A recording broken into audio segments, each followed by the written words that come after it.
Welcome back to another episode of Binge Warmers.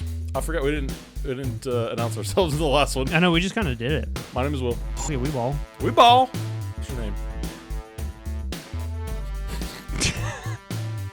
Are you Pig? Dark. Yeah.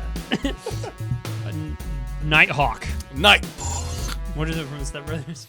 You have to call me. He's like, you have to call me Dragon. Yeah, but what was the something about Nighthawk or something like that? That was gonna be my name. No, I'm Steven. You know. There you go. You love me. We got it there. In this episode, we're talking about.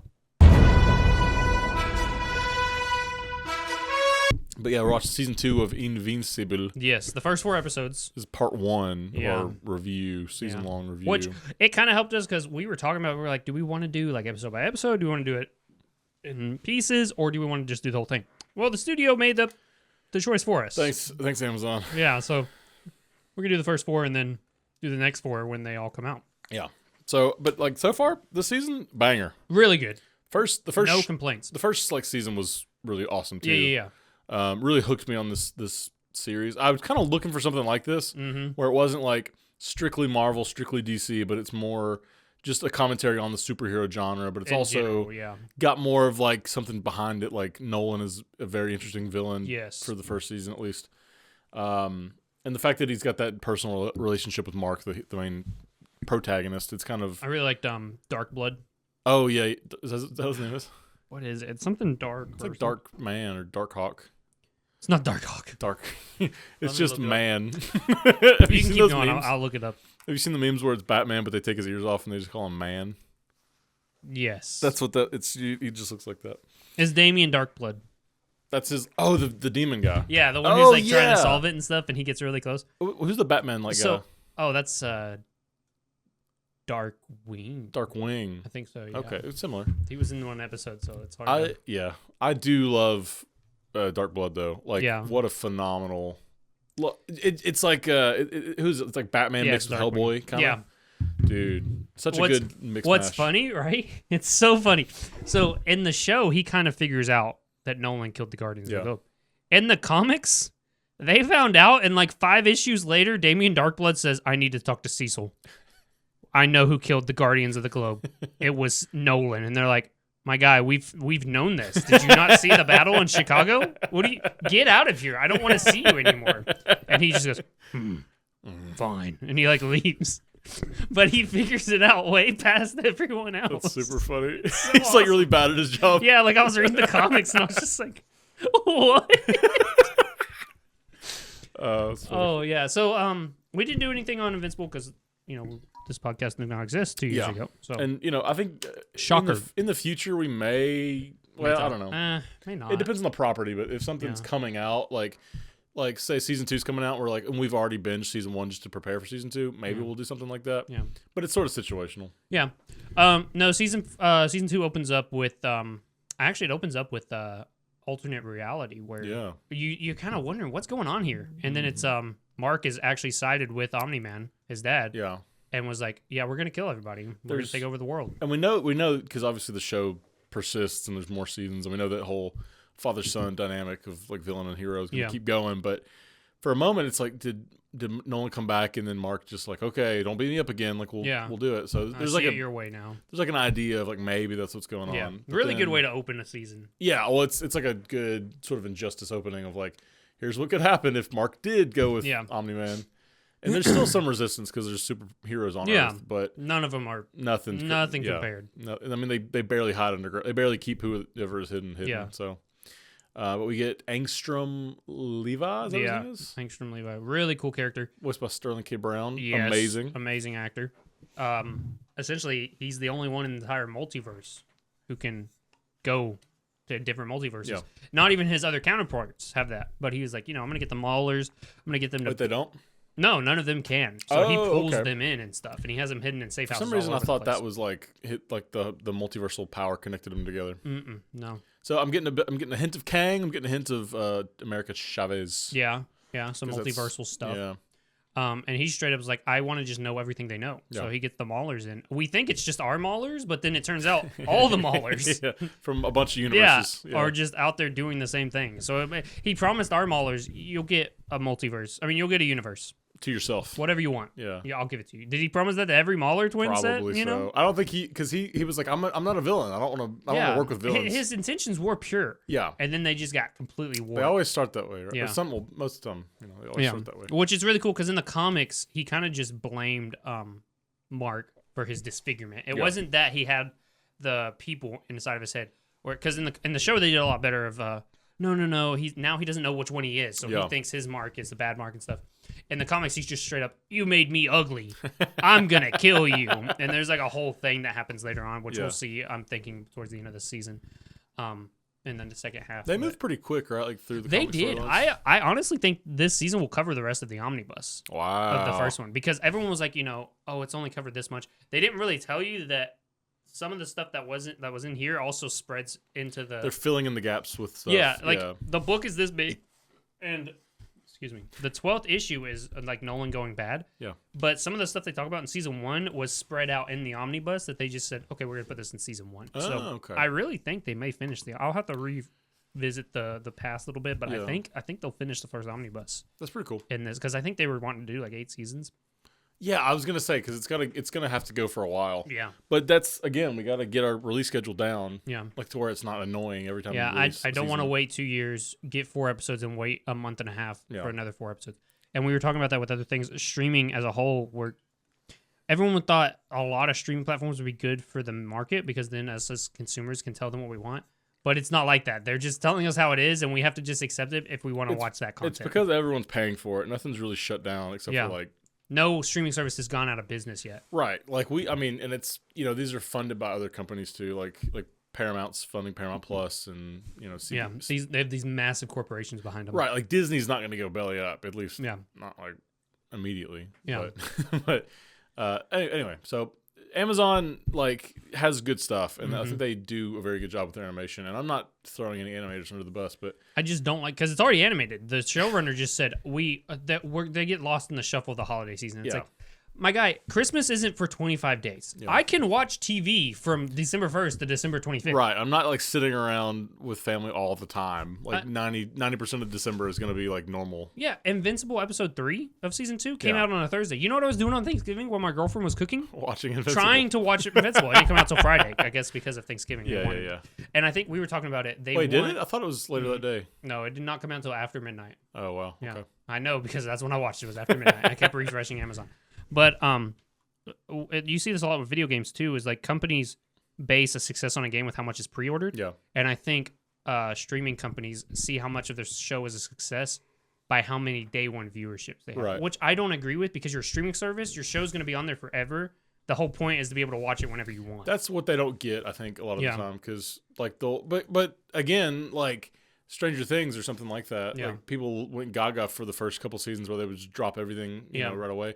And then they got to where they're like, well, people aren't talking about it for as long because, with other shows that are releasing, I remember The Mandalorian, it was an event. Every time there was an episode drop, it was because season 1, obviously, season 2 and 3 kind of petered off. But season 1 was oh, there's a baby Yoda. Yeah. And then it was oh, okay. And then, they're putting all this stuff. It wasn't we watch every bit of it, we binge it, and then we're just sort of done with it next week. We don't think about it again. And that's the problem I've had is because I really like binging. I like watching at my own pace. If I want to binge it, I should be able to binge it. I've gotten over it and just handled the fact that I have to watch shows on a week-to-week basis. Well, that's how it's always been. My problem, though, is if you're going to make me do that, don't throw another wrench in it and say, okay, week by week for 4 weeks, and then, we'll see you in 2.5 months. Here's the next 4 week by week. No, do it one way or the other. I don't know. It's nothing. You said it was nothing to do with the animation. No. The animation's done. Was that from Amazon? Did someone say that? Yeah, Robert Kirkman said that the reason they are doing it is because they want their viewership. Yeah. My guy, you're on a streaming platform. Yeah. Whether it's tomorrow or a month from now, people are gonna watch your show. Yeah. We both watched Gen V when it was fully finished. We loved every second of it. It wasn't a failure. No. But if everyone took that mindset, I guess they would see it as a failure. I don't know why we did that. I think maybe I think it kind of got swept under the rug. We kept meaning to get around to it. You're right. But the nature of streaming and how it's going to be there for. Yeah, at least if it's there forever, then I'll watch it at my own pace. I will say Max, and I think Disney has started taking some stuff off that was streaming exclusive, so it's just lost media at that point, right? Yeah. If they don't do a physical release, then you don't need to do FOMO on a streaming app because Right. then people won't buy your streaming app. Right. Like that's the whole point of having it. Yeah, so that I can go back and watch it. And I understand like, oh, I'll just pay like because I'm gonna do this with Apple whenever the Godzilla show finishes up. I'm gonna be like, oh yeah, I'm just gonna get Apple for a month to pay for a month, and I'll watch all the stuff I want to watch in a month. I want to watch it with you. Okay, bet we can do that. We'll talk about it here. Yeah. I'm excited for dude, it. I'm so excited for it. I was like, if they drop all of it, I'll just go ahead and do it, and I'll just go Godzilla crazy. I watched a couple Godzilla Fest short films they put on YouTube. Did you watch that new one from? Is it out yet? The one -1. I think it comes out like as of recording, it'll come out like today or tomorrow or maybe it's like even Friday. It comes out like the end of theaters or on a streaming. I think it's gonna go theaters. Oh. So like the end of November, it's gonna come out. So, but it's fully like Japanese, right? We'll have to watch it subbed. Yeah, it'll be subbed. I don't think they dub them anymore. They used to dub them. It's kind of goofy. Yeah, it works with animation, okay. Yeah, it doesn't really work with. And we're grown people. We can read. Can read it. I mean, it's Godzilla. Like the whole thing is visual anyway, so it's might as well. I'm excited for it. Me too. Anyway, but yeah. So back to Invincible, I guess. Yeah. Little tangent. We were just upset we can't finish the show right now. But I'm not mad at any creatives. I understand the suits being like, well, you know, we want the numbers. We got to get the day one releases and all that and it's stuff, like, no, I want to watch. It's a great show. Let me watch your great show. Exactly, and that'll give it time to kind of because sometimes shows need time to grow. Yeah. Like that, like the Office, for instance. Like no one really. I mean, it was a big show, but no one really liked it to the level it was liked until it went to streaming. Years later, binged it. I'm gonna say like half a decade later. It took over like college campuses. I think the main audience were college kids. Honestly, it's a phenomenal show. Yeah, and like I watched it when it came out, and I was done with it. And I remember people talking about it like later. Like I didn't know people liked it this much. Yeah, you know what I mean? I remember watching Off and On with my mom, and then like one day on Netflix, I was like, I never watched The Office, but I knew it was funny. So then I started binging it, and it was phenomenal. Yeah, what a great show.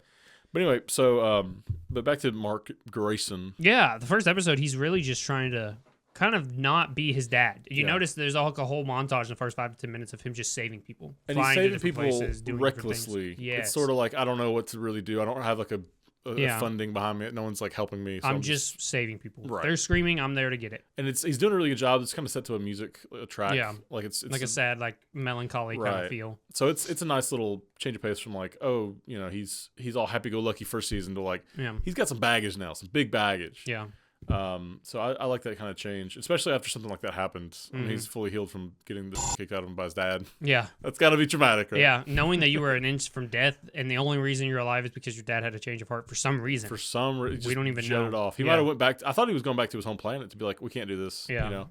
But I didn't really know the nature of the Viltrumites at first. So now it's like we know they're just completely bloodlust. Oh yeah. Bloodthirsty. They are the survival of the fittest. Crazy. If you die, it's because you deserved it. There's something that follows a lot of in the Destiny universe, the video game. Yeah. There's these people called the Hive. They follow what is called the sword logic. So you have to prove your existence and your worthiness by killing others. So like you constantly get better by killing others. And if they died, then that means they weren't. It was literally hand in hand with the Viltrumites. It's kill or be killed. If you're killed, then you didn't deserve to be alive to begin. Dang. So it's crazy. But it does sort of ask the question, like, what is Superman? I think this is, I mean, because Nolan is sort of Superman, but not like, like his planet didn't explode and die like we thought. I get, was that the vibe? No, he told them that he was sent as a like person. A savior kind of? Like they sent him out to help other planets grow. Might even be worse, but anyway, he never like associated with like the Guardians of the Globe or anything like that. Mark was with them in the first, like toward the end of the first season, right? Like was he working with them or he was just the Guardians? Yeah. I don't think so. Like the team, whenever they became the Guardians? Team kind of. He helped a little bit, but he was kind of doing his own thing. Doing his own thing. So now he's like, he talks to Cecil and he's like, I need help. Yeah, I want to work with you. And Cecil's like, I don't trust you. Yeah. Cecil, by the way, voiced by Walton Goggins. Boyd Crowder? Yes, yeah, from Justified? Justified, yeah. That's him? That's him. Oh, I love him. And he's not, I guess he doesn't really have a southern accent, or maybe he's just not doing it, but he's great as Cecil. You could have just said Boyd Crowder. Who voices Mark again? Stephen Ewan. He does a phenomenal job. Yeah, he's awesome. Whenever he's going to be in Marvel. Sentry or something? Yeah. Yeah, that'll be good. I like him as an actor. He's got a good voice. Yeah. I enjoy what they did with him. I don't give a fuck about Viltrum. Dude, season honestly, 1. yeah, he's got the really powerful punches in there. Mm-hmm. Like the vocal performances, because the animation's not like top tier. I've heard of a lot of complaints for the second season. I guess I don't know enough about animation to know if it's bad or not, but a lot of people were complaining about it. I don't think it's terrible, but like we got that little teaser with the with Alan. Oh yeah, that was a lot better. That was it was like well shaded and well, good lighting. Yeah, they showed that and I was like, oh damn, that's kind of fire. I think the reason was they hired out, like they got some independent animator to do it, and he probably had more time to work on it and everything. Yeah. So, and it was only like 4 or 5 minutes of animation tops. Anyway, but yeah, so this first episode, it's like Cecil's kind of asking Mark to kind of help with small stuff, and this leads him to Angstrom Levi. Yeah, because he's like, because the Maulers got broke out of prison again. Of course. They keep just getting broken out just to be used by someone else. Yeah. But I love the Mauler twins. That's a very famous voice actor too. Oh yeah, what is his name? He's like he plays Static Shock's dad. Yeah, I was gonna say he's the Joker in the Batman. Yeah. Really, I know his name. I just give it a Google. Yeah. But yeah, so they break out, and Angstrom Levi's like, I want to make the world a better place. Yep. So I need to grab all my people, get all their knowledge, and then I'm going to share it all. We're going to have a utopia. Right, like every universe has something better. Like one of them has the cure to cancer, one of them has this, one of them has that. And I think they're planning on sharing it with all the universes, right? Yeah. Kevin Michael Richardson. Yes, Kevin Michael Richardson. What a phenomenal voice actor. Awesome guy. Let's just look at some of the things he's. You can continue talking. I'm just gonna. Well, so the Maulers, they get broken out, and they don't really want to help because they're like, "What's in it for us?" kind of a thing. And he basically says like, "Well, I'll give you a whole universe," kind of a deal. So they build this big machine, and I guess he uses several different Maulers from different universes. But the Maulers are really cool, just big, smart brutes, honestly. But they kind of set up this like machine to where you can force all the information from all the brains into one person's brain. And it's cool. I wish people would just explain what's going on. Right. Because they need to just say, hey, Mark, don't do this because it'll be beneficial. But he sees them with the Maulers, so he decides to Invincible's turn it off. like, oh, no, I'm fighting you. And so the guy was like, please stop. And he's like, no, I'm not going to. He's like, well, then I have no choice. And he brings in all the Maulers and stuff and beats Mark within an inch of his life again. Always. And so the guy takes his helmet off, and they told us, don't take your helmet off. The process is going to fry you if you do it wrong. Explosion. He gets all ugly. Only one Mauler guy survives. He's like half burnt and stuff. Yeah. Talking about like, and that's the first episode, but I wanted to talk a little bit about some of the side characters. Amber, we've already discussed. We don't like Amber. Well, I was gonna say they've eased up on her a little bit. I think they realized how much she was hated, so they just said, you know what, we're not gonna give her anything. She's just gonna be there and be supportive. Well, and that's the difference because she was not supportive beforehand. No. She was all about me and like how this is affecting me in this relationship, and that's I think what we didn't like about her. Like she was so selfish. Yeah, in the relationship. So and I think it still doesn't. That even though she's nice now, it's only because she found out he's a superhero. Well, no, she figured, she knew. Remember, she was like, she's like, you didn't tell me, and that pisses me off. I hope the writers are like, we probably need to back off a little bit. I think they dialed her back in response to the fan hatred because. But it runs into this issue where she and William are kind of useless characters. William for sure. I mean, he's supposed to be like the humanizing element. Yeah, of Mark, and I right? like William, but at the same time, there's no reason to have him in the show. The few times he's shown is dead time in the episode. You think so? There's nothing happening. They're at graduation. Mm-hmm. They're chilling after graduation where Mark's like, I'm waiting for Cecil to call me. There may be something. So he's just talking. Mark could have friends. I think it's important to have him have a social life. Like he's not like a recluse yet. But he wasn't even having a social life. He was just looking off into the distance. Well, yeah, because he's going through some trauma, clearly. Yeah, I don't know. I think William either needs to get powers or do something that's relevant. Yeah. I like him as a character. She's useless. Well, no, I think superhero shows can have normal people. That kind of grounds him a little bit. Well, you know what I mean? because the mom is enough. She's not a superhero, and she has a great story right now. Well, dude, the mom. Yeah. I felt so bad for the mom. Debbie goes through so much, and she's a human, you know? Sandra Oh? Yes, great actress. What a great... She played in Grey's Anatomy was like her main thing. Oh, yeah. Well, she's been in a ton of stuff. She also in Princess Diaries. She was a principal. Glad that you know that. Yeah. But yeah. She goes... Okay. The queen is coming. And that's it. I was like, what is she doing right now? It's just a weird scene. It creeped me out when I was a kid. It's so funny how you remember stuff like that. It was just moments. So weird. She was just like, the queen is coming. And I'm like, why? The queen. Yeah. Like she rehearsed so much for that scene, you know?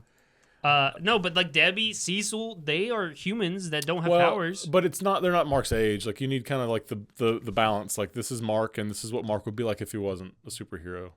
Kind of, you know what I mean? I think he needs friends. I think everybody needs a human friend. A human friend? Yeah, like Jimmy Olsen. He's the Jimmy Olsen of Invincible. No, he's still cooler.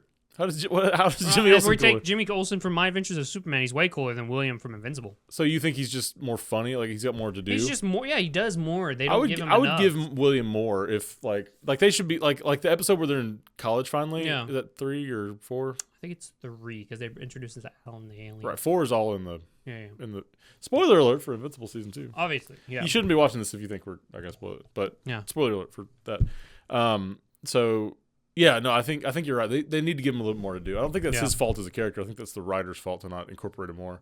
Right. But then again, it's like, how do you really? Because we're like so focused on all these other superpowered, more interesting characters. Yeah, and so William's just there. Yeah, you know, and I thought it was funny. I don't know, but this is like my headcanon thing. But the show, I mean, the comics were written obviously in a bit different time. Sure.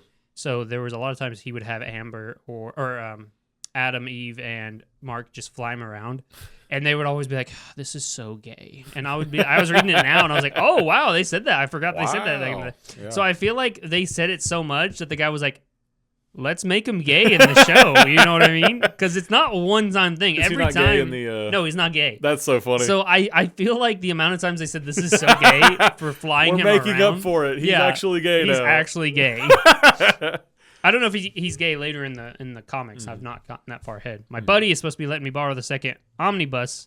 Brandon, if you're watching this, but I don't think he is. No one watches this. Dang. Yeah, nobody watches it. But speaking of side characters, Adam Eve has got a lot to do this season. Oh yeah, she has a lot of struggles. I felt so bad for her because her dad is a dickhead. It's like her family life. Yeah, like she goes through and she's trying to help Chicago rebuild. Yeah.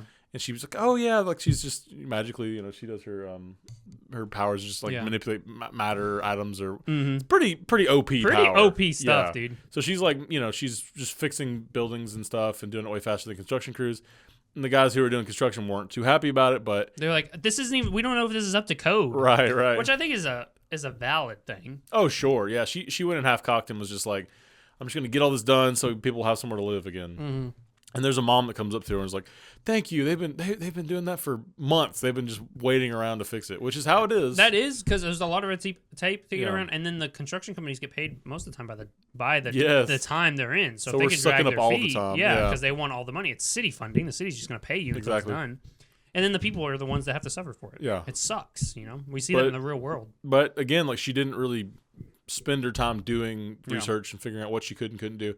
So she makes this like fountain thing, and it collapses. I think it was built over a sinkhole or something like that. So that's why they never actually built like the playground there. Which sucks because if she just knew that, then like she could have filled it up with dirt and just like fixed it. She could have fixed the sinkhole and then built something nice there. Yeah, like the dad's like throwing it in her face, like look what you dad did. Is such an asshole, dude. Yeah. Well, he gets laid off too, and you think like, oh wow, like that's it's gonna humble him a little bit. But he's like, no, I go to McDonald's. He gets angrier. Yeah. I'm gonna just make money my own way. Like he's working at Burger Mart or whatever. Yeah. And so she makes an apple, and she makes food for him first, and then she takes an apple and makes it golden. And he's like, sell this. And the dude is like, no.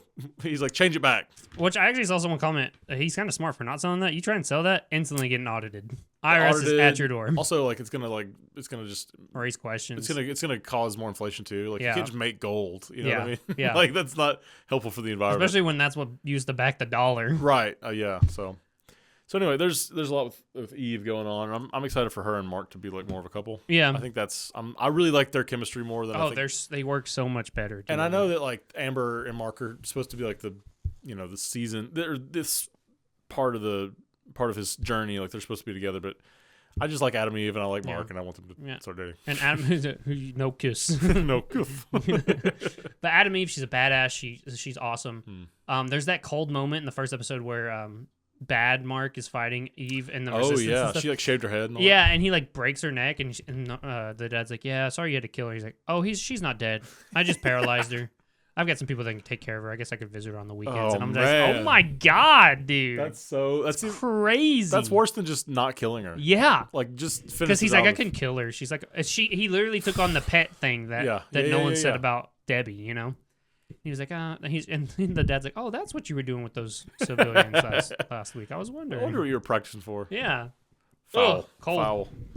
Foul. But so is there anything crazy that happens in season 1 or episode 1 besides all that stuff we talked about? We have the Immortal becomes the leader of the the Guardians of the Globe. We get introduced into Bulletproof.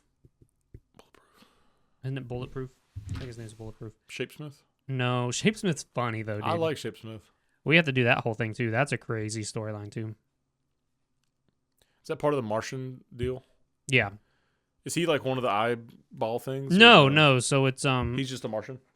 Yeah, he was just a Martian. So they essentially said, "Hey, let us take over, and then you can go to Earth." And he's like, "Oh, that sounds like fun," and he doesn't know. He's eating like frozen pizzas. Mm-hmm. Like the dude's crazy. He's so like, funny. I'll go over here and run in place. Yeah. He starts running the backwards, and Rick explodes just like, "What? Who are you?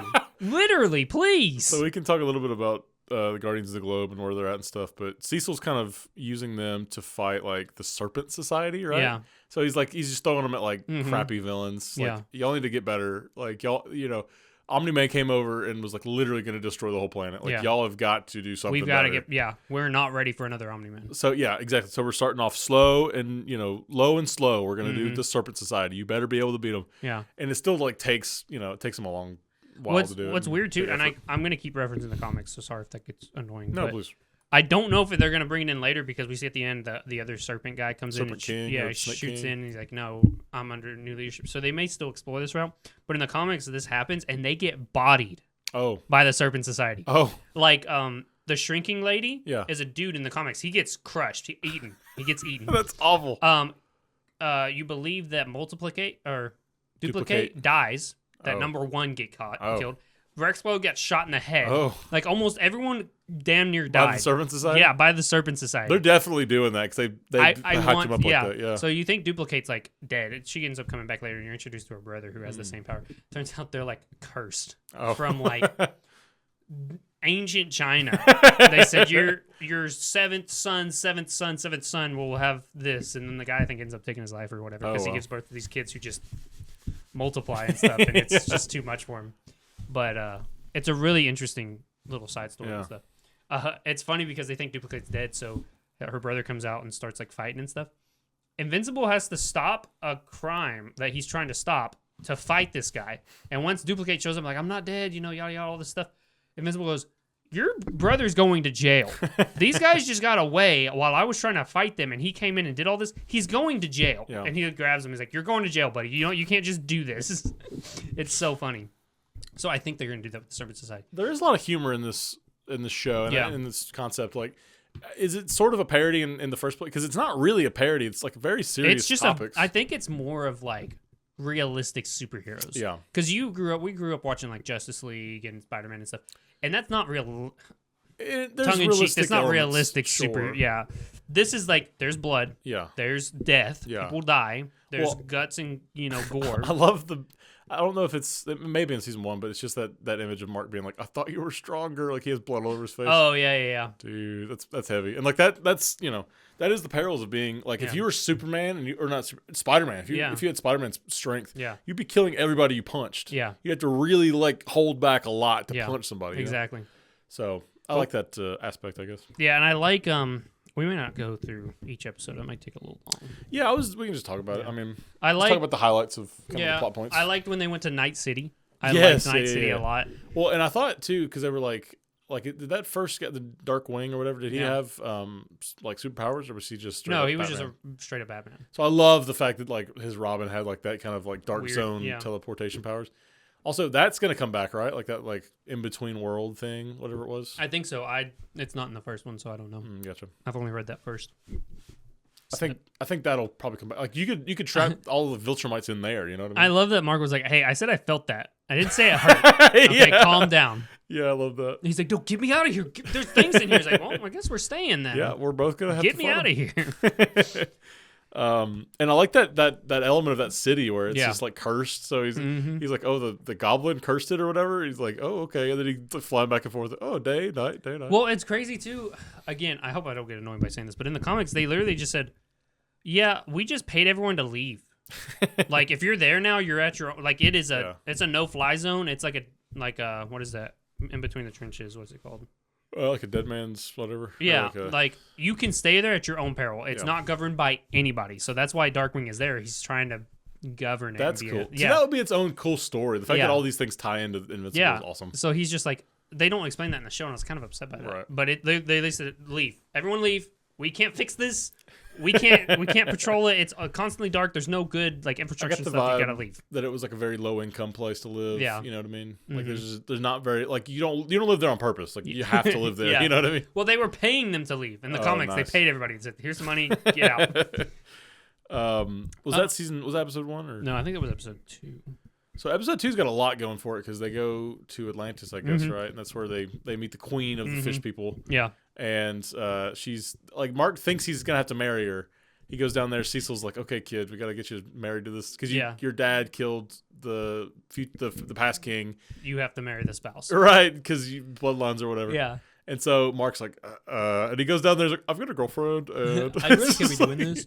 And I love it because I think it's a slap in the face for again the comics were older. Yeah. And Robert Kirkman goes on to say that this is like his redemption to flesh out the characters more and do better things with them in the beginning. I know. I'm glad he's involved because that makes it seem like it's more of a continuation or more of like this is truly like more of a vision or he's had time to think on it. So yeah, because he said himself like the early comics didn't have that much depth to them, you know. So he was glad that he could go back and add the depth. So I feel like he was making fun of himself because in the comics he had to marry the lady and they got out of it and he convinced someone else to marry her instead. Nice. So he was like, "I don't want to marry you." And she goes, "You think we still do that barbaric backwards thing? Like we don't do that anymore. Like only like I'm too good for that." Yeah, and I feel like he was like smacking his old self in the face, like making fun of himself. Yeah, a little bit. Because we're not barbaric, but you have to fight to the death. Here's this giant monster. This huge like Kraken type monster comes out. So cool looking. But then this fight, I mean, this is not like the thing uses like the sonar kind of attack on Mark. Yeah. And it's like his ears start bleeding and he's like, and he's just like,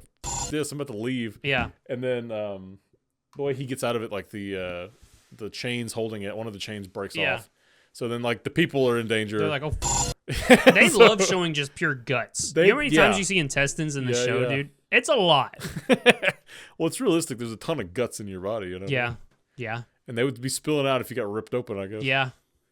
But so Mark's like, "I'm a hero. I'm going to go back down and save everybody." And then eventually helps, he gets help and they it's really the whole down there. And then that's when that's while the Guardians are fighting the Lizard League, I'm pretty yeah. And it's so funny that they still haven't figured out we also get some good relationship building between Monster Girl and Robot, because he is older than he looks, and so is she. You know what I mean? They're both older, but they're trapped in kids' bodies. Something about this is gross to me. It's a little creepy. And I know that he's like a creepy guy. Like Robot is Well, I don't think he's creepy. I think he just didn't understand. He resonated with her because of the she's trapped out of her own body, like. But there was like a level of attraction, wasn't there? I mean for sure, but it's just a little something weird about it. It's weird, but it kind of makes sense. Also, like you're gonna grow out of it, she'll still stay cursed. It's not gonna. Well, he's working on a cure. Oh well, yeah. Well, in the comics, he is. They haven't mentioned it yet, but I mean they'll probably discuss it in this season. They go through. I saw a video about it, and they go through a whole thing with those two, right? Oh yeah. There's a crossover with Marvel in the comics. I know. I think they're gonna do something with Spider-Man in this. You think so? There's like a bunch of hints and like little niblets here and there. But it's during the fight with Angstrom. He gets thrown into different universes. Oh, that's and awesome. So he runs into like the X-Men and Spider-Man. Yeah, that's perfect. Okay. So they might do that. I don't know. I think Josh Keaton, who plays the Spectacular Spider-Man, he's like listed to show up somewhere. Ooh. But he's like a pretty good voice actor anyway. Oh yeah, so I'd take it. He could just be doing anything. It'd be real nice. Yeah. What's really cool? I was talking to my buddy about this too. Is like the Viltrumites have bred themselves to be the perfect organism, right? Yeah. Kind of like Shadow the Hedgehog, if you will. The perfect life form. Please continue.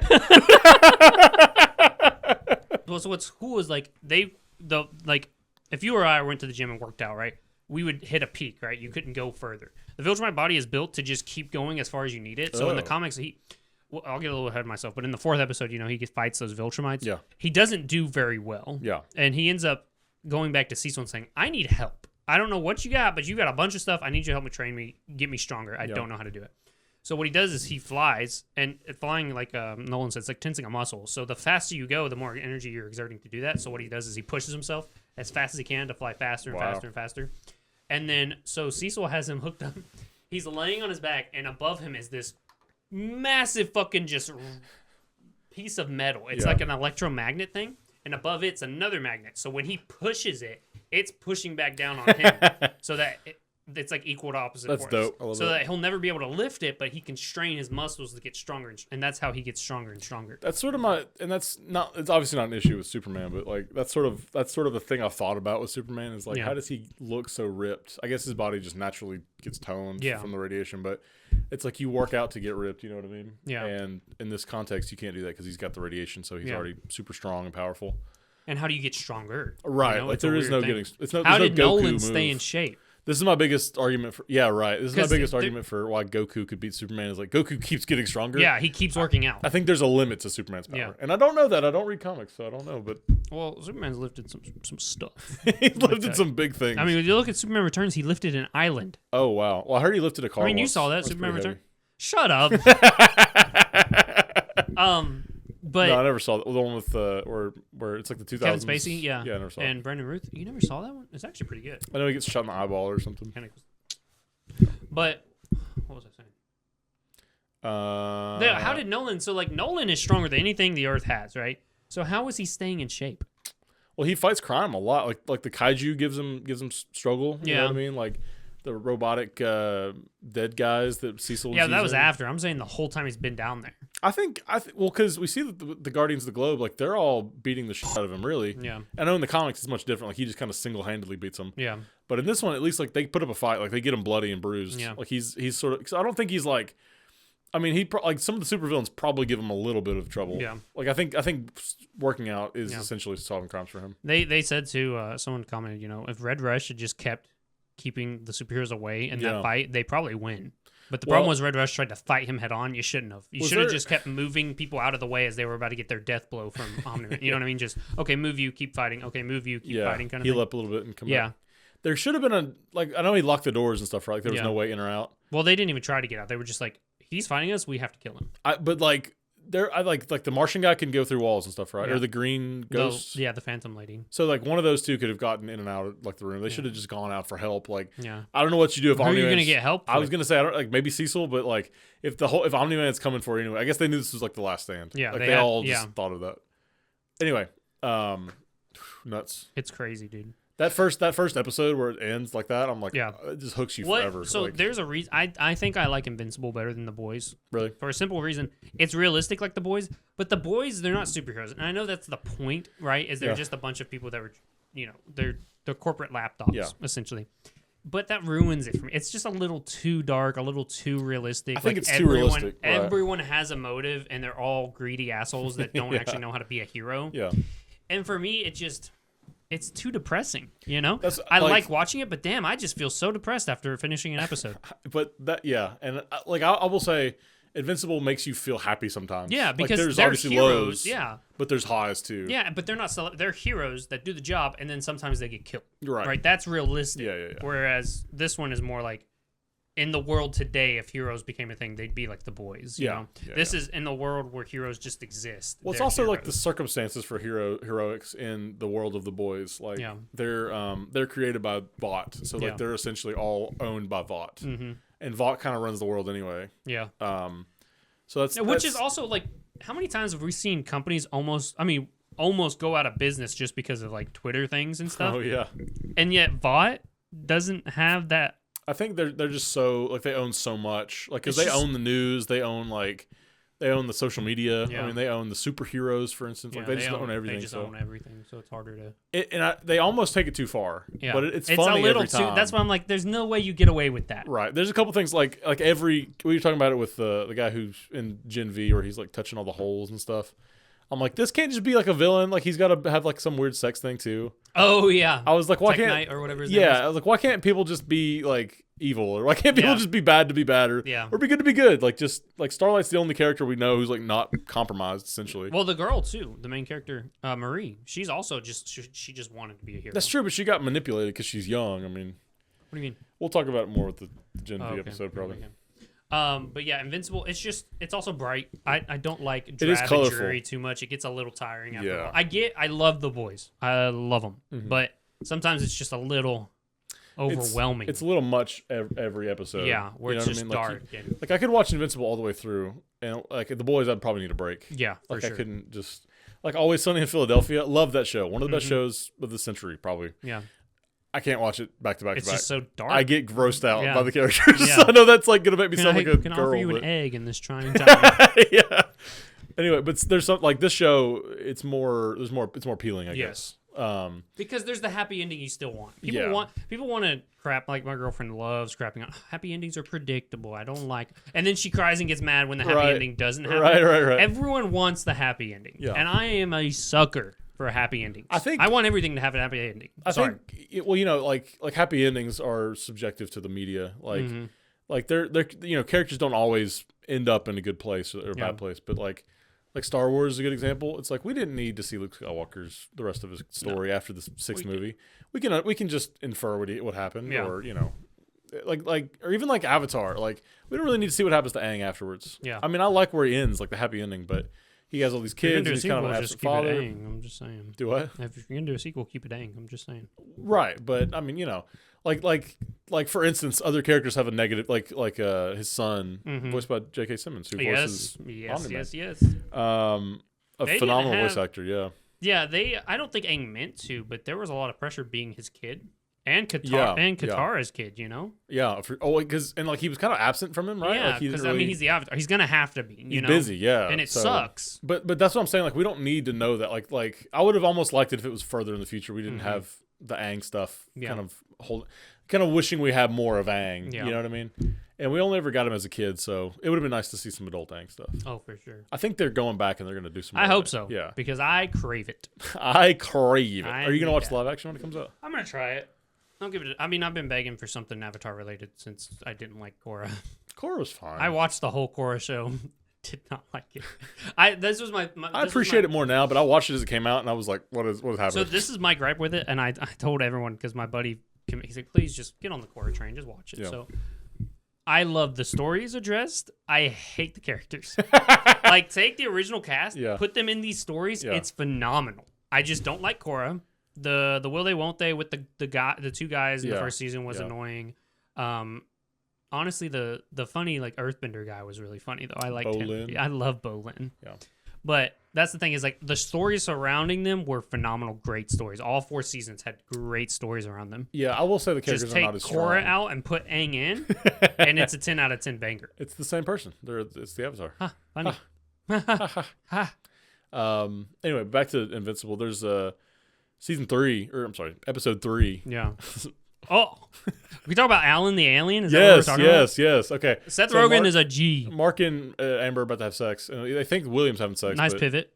But there's like an announcer guy all of a sudden who's like, we gotta give him some room. Yeah. And then they go to Alan and they show like his story. And Seth Rogen, super cool, man. Funny, like this character. We get his backstory of like how he's genetically modified. Yeah. He's the only one from his species and stuff.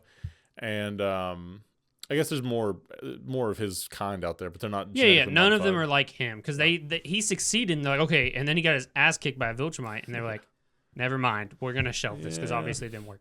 What's crazy though is in the comics, he's like Doomsday, and the fact that whatever hurts him, he'll come back stronger from. Oh, interesting. So in this that we're talking about, he gets his ass kicked, almost dies. He comes back.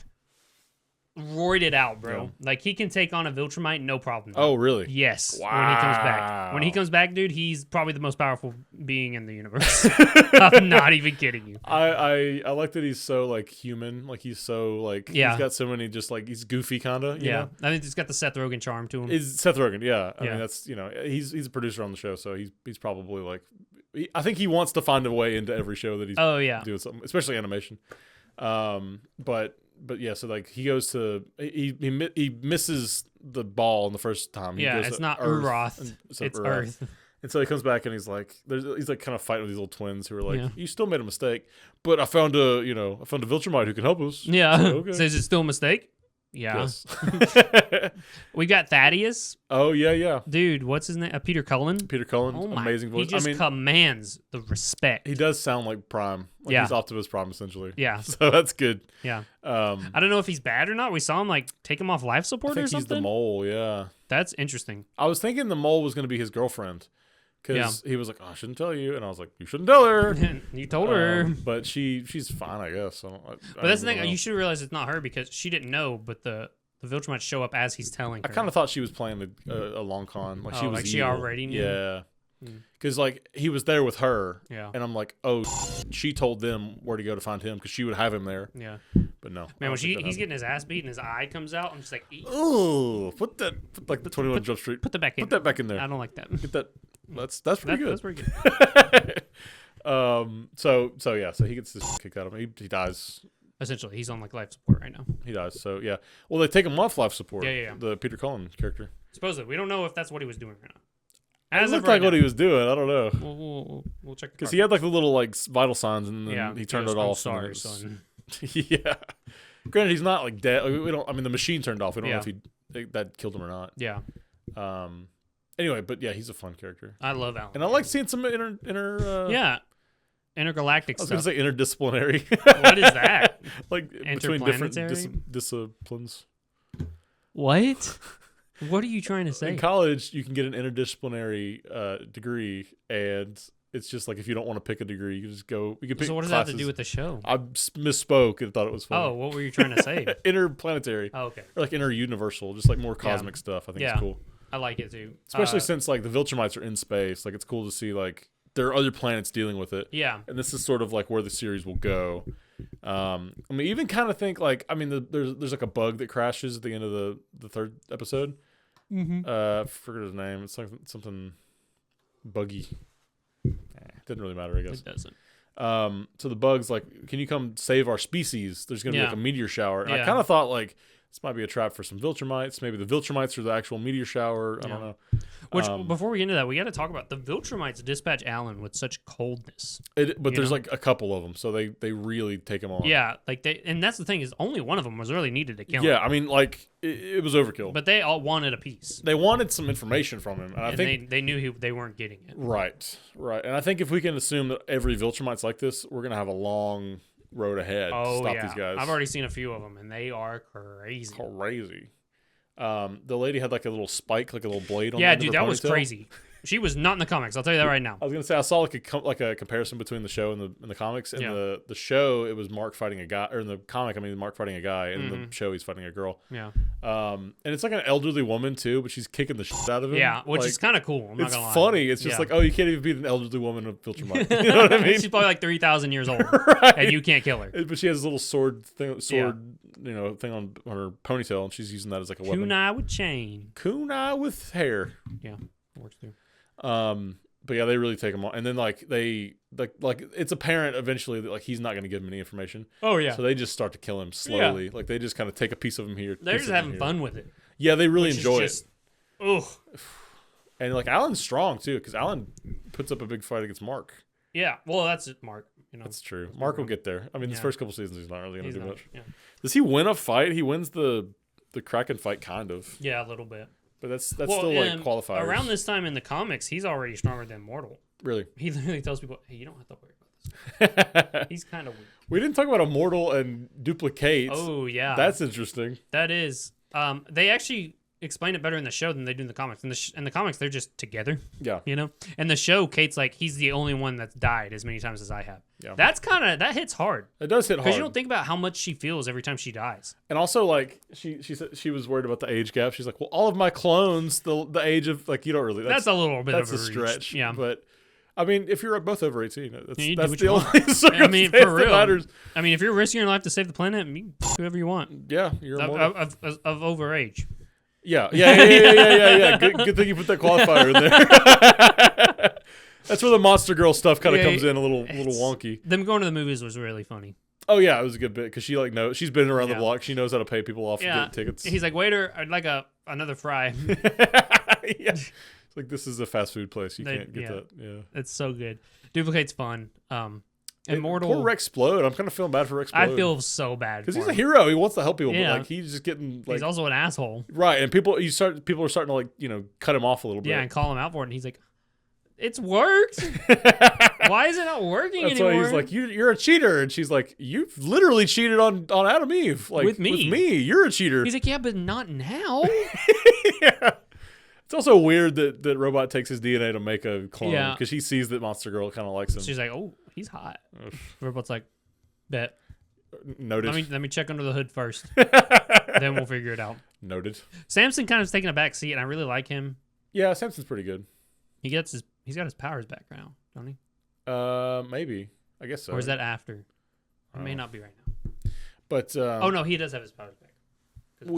We see one of the is Beastman or Beastar. What is his name? Beastar is a Netflix anime. Oh, don't watch that. Is it bad? Apparently, it's like furry bait, hardcore.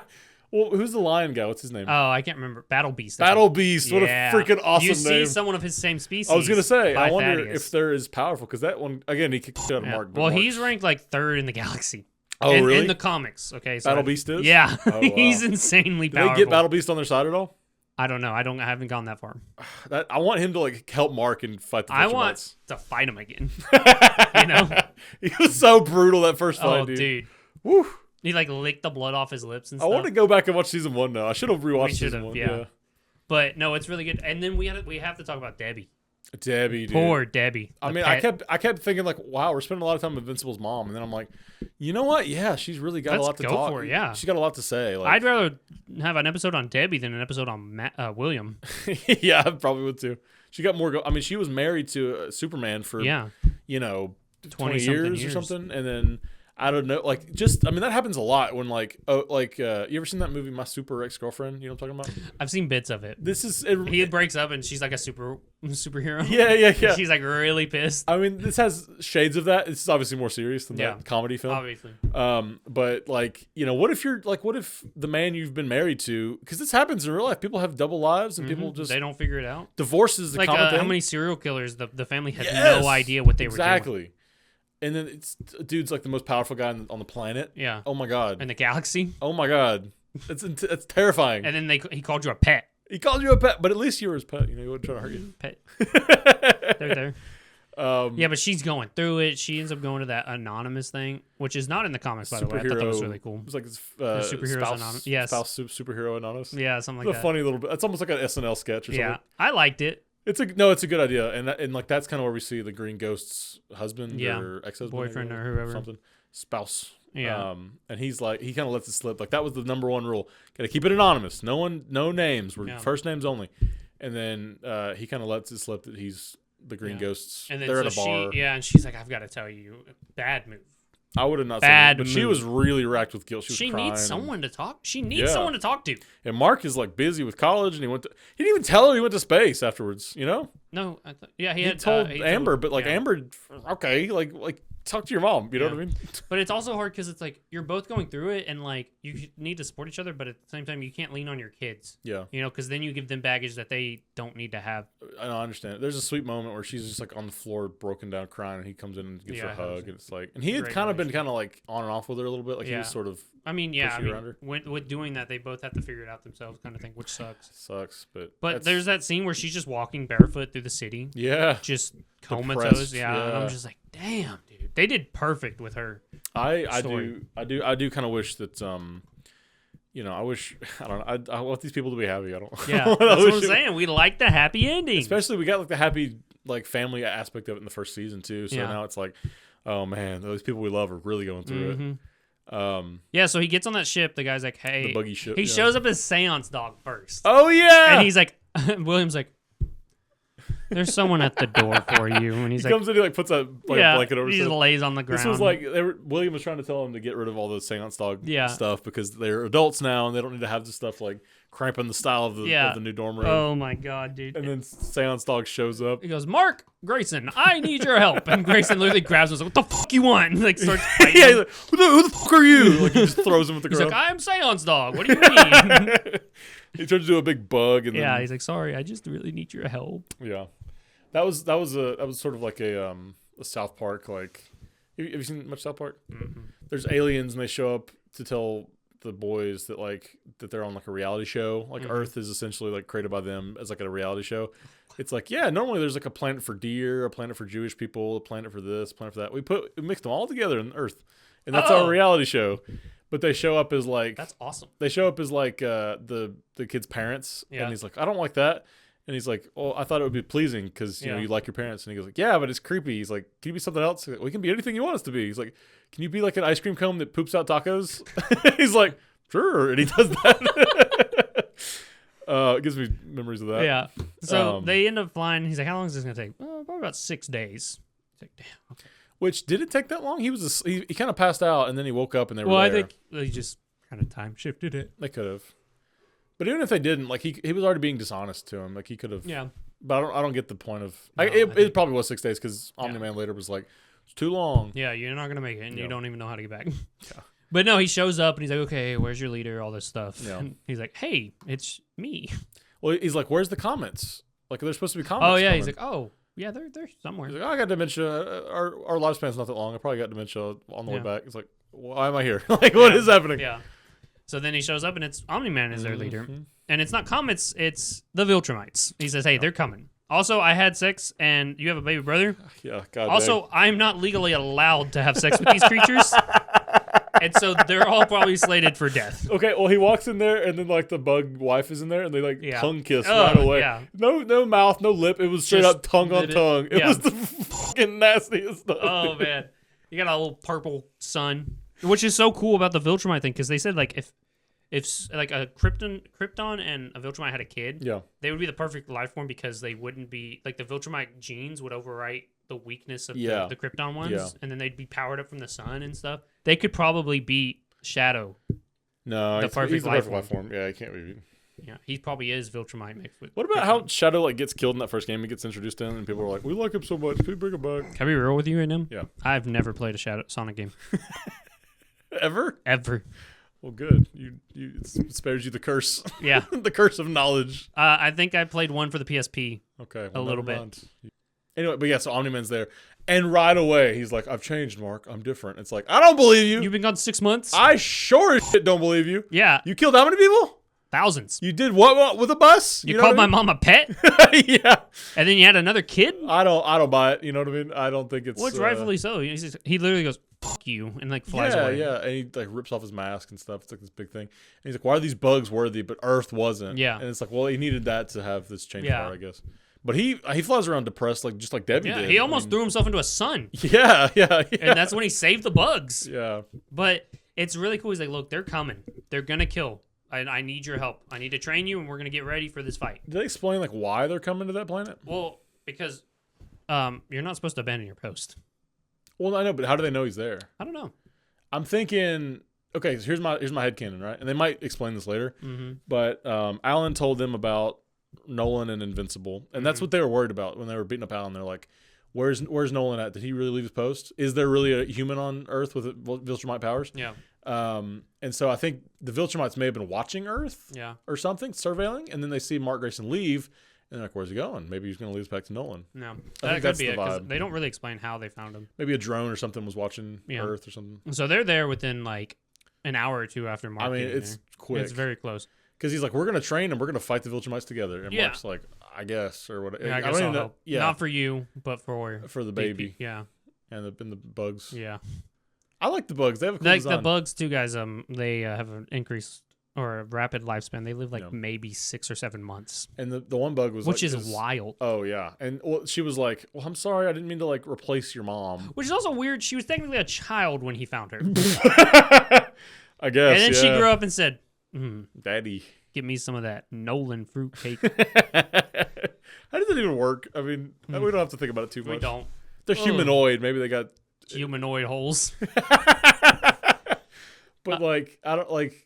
Well, yeah, is this kid like a donkey at this point? Like, I don't want to think about it. Well, that's the thing. The genes take over, so he will be almost fully Viltrumite by the time he's full grown. Oh, interesting. He's gonna the be genes purple? literally will. Yeah, he eventually will be white. You know what? Like You're right. Like for that baby to come out of like human-looking baby, it's purple, but like that human-looking baby to come out of a bug, like it must be very strong genes. Yeah. So that makes sense. I think in the comics he came out as a bug and then slowly morphs into a human. Oh, I kind of like what they did with this. Yeah. Let's be honest. So anyway, they come in and he's like, "Okay, get my wife and your brother to safety," kind of thing. So they fly to these like ruins. Yeah. And this guy, one of the Viltrums, shows up and he's like, "Oh, I'm gonna beat you up." And then he sees the baby. He's like, "Another one?" He's like that foul. Like, yeah, he mated with this creature. Breed. They're straight up racist. Racist, big racist. And he just bodies Mark. He literally takes him by the head and is just pushing him into the ground. And Nolan shows up, disembowels him, stabs him into the wall. I think he's dead. Yeah, he comes back later. Spoiler alert. Spoiler alert. But the fight scene after that's so cool. Nolan's like 1v2 in these guys. Yeah, he's taking them all. The lady's beating the crap out of Mark, and Nolan comes down and says, okay, you're kind of embarrassing. You need to do something. Like, if you don't do something, they're going to kill us. It's a little bit of that Superman Doomsday fight we were talking about, where he's like, Superman's like, I've lived in a world of cardboard. Yeah. It's like, Mark, you can cut loose. Yeah. Hit them as hard as you can. Because they won't die. They will not die. Yeah, hit them as hard as possible. You need to hurt them. You will die if they do not kill you. Yeah, if you do not, yeah. And I said that wrong. Yeah, you did. But that's fine. So he's like, okay. So he kind of, you can notice it too. He kind of has like these anime moments, you know. Oh yeah, powers he had up it. In the first season when he gets like super angry. He's like, oh, you're all dead. And he like goes all super strong and stuff. You can see he kind of does that with the girl. I don't know her name.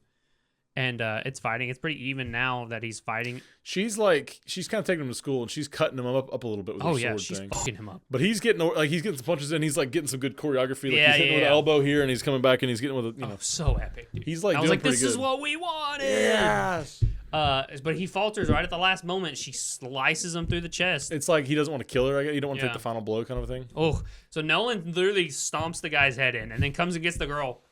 Just curb stomps, but with the elbow, instantly. you know? Yeah. Oh my God. He takes her, and Mark had been fighting her this whole time, and he just instantly like, boom. Yeah. Done. And then the guy who they thought was dead at the beginning comes and breaks Nolan's back. It's like a freaking it's like a wrestling move or something. Oh. He comes out of the ground with his feet just like boom, and he just he tears him up. Yeah.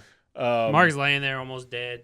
So is Nolan. The guy who's almost dead is laying there almost Mark dead. got like stabbed through, didn't he? He's kinda, his belly's kind of. Everyone's like on their death blows besides the two people that are actually dead. And all the bugs. And then all the bugs too are dead. I don't know the whole planet's dead, but like I don't think the whole planet everyone in is. that capital city is definitely dead. Mark ends up staying there for about a month to help rebuild stuff Okay. in the comics. I don't know if he stays like that for the show.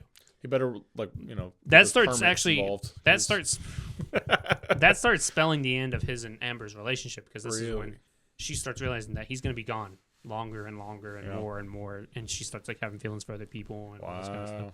It's this whole it ends amicably. I hope it ends amicably in the comic or in the show. It's also tough. Like he's in college and it's his first day and he gets called away to space. You know what I mean? Yeah, he doesn't do much college. Oh, also he just he cuts Cecil off. Cecil's like, you don't need to Debbie, go to space. Yeah, and then Debbie cuts Cecil off. Yeah, she goes, I don't need your money. I don't want to money. be owed to you because I know you're thinking that we owe you now. Don't want it. What about Leave.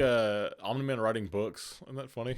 He says that at the end. He goes, read my books. There's a secret to that. Oh, he probably had a training thing. Yeah. No, he wrote messages in there of things that could kill. He was keeping an account of things that could kill Viltrumites. Oh, interesting. My guy. Nice little seed there. Yeah. So he reads that and goes into that. Then we get Mr. Krabs is back. Oh yeah. What's his name? Clancy Brown. Clancy Brown plays General Conquest or General Thrag or something like that. He's pretty good. Or something. He tells Mark, he says, he goes, you need to go back to Earth and keep doing what Nolan was doing. Yeah. You need to get every human to kind of agree. And he goes, you can kill a couple of them, so you don't have to kill a ton of them. You don't have to kill all of them, but you know, kill a couple so they'll. General Craig. Yeah, he's like, you either kill a couple to make them all listen, or we come and kill millions and then still take them over. So then I'm kind of wondering, like, Mark's got to get in with that Planetary Alliance thing. He's got to figure out something soon. Yeah, like they're kind of screwed. Yeah, because I mean, if there's a whole planet of these guys, there's no stopping them. There's not. If 3 or 4 of them killed this whole planet of bugs, and granted they're probably weak, the bugs. Oh yeah. I think that's kind of like how we're supposed to see Nolan's change is like.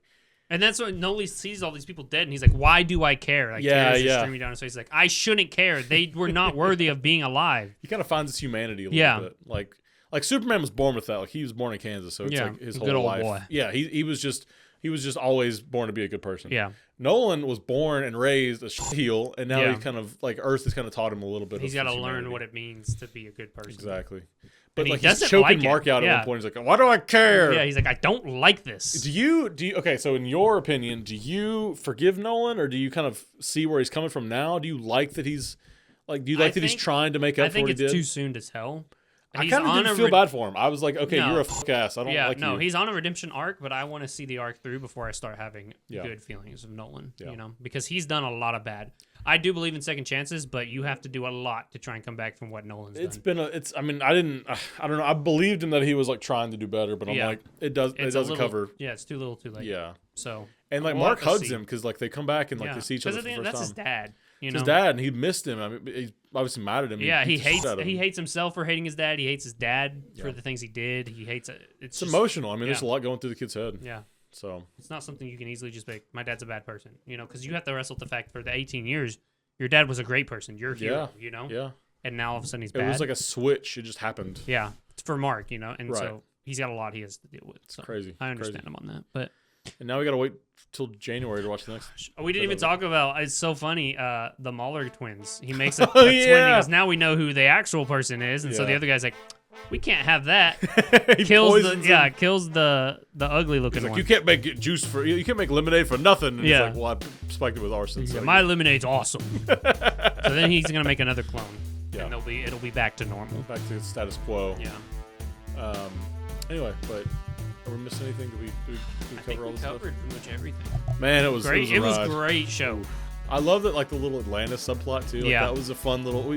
I like the way the Atlanteans look. Yeah, they just look like fish with arms Yeah. and legs. Yeah. We're kind of building the world out a little bit. Mhm. There's already some world building, but like now we're kind of really living in the world, you know. Oh, he fought that seismic guy again. Oh, Doc Doc Seismic. Seismic. That was funny. He had some like lava monsters or something. Yeah. Yeah. That was good. That was I a like good that. bit. I like that they keep the corny, funny parts Yes. on top of the series. That's why Yes. it's such a good, well-rounded show. And I hate to keep saying Ben 10 would work like this, but this type of show would do numbers if it was Ben 10. All day. Because you've got the corny aspect, but then you've also got like your world-ending Vilgax threats that could be super gory if they wanted, you know. Yeah. But yeah, let us know what you guys thought. Obviously heavy spoilers here, but you guys know the drill by now. Yeah. We're gonna keep an eye on it once the new season comes out. We'll watch those and we'll talk about that as well. Yeah. Stay tuned. We got some other things coming, and December's gonna be just as jam-packed as November. So Thank you for liking and subscribing, and also sending to your friends. Oh, we're on Instagram. I think I said Yep. Binge Warmers. It'll be in the description down below. and down we'll here. see you next time. You see it down there? Shut up.